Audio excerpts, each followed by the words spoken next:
Hey guys, this is Trishit Pramanik here and welcome to my channel. So let's get started.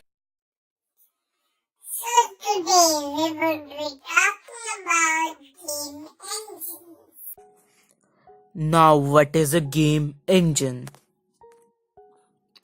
So basically a game engine is a software framework designed for the creation and development of video games. Developers use them to create games for multiple platforms.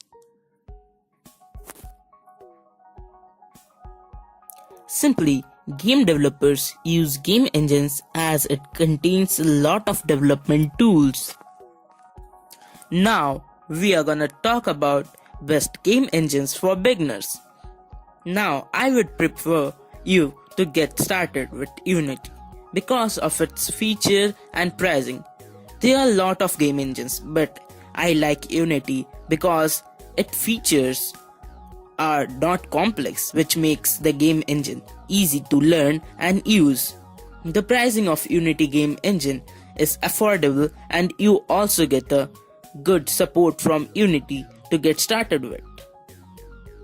You can learn more about Unity from Unity's official website. I would put the link in the description.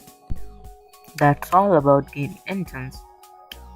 Well, this is the end of the video.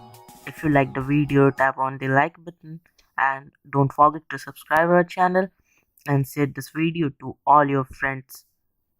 Thank you.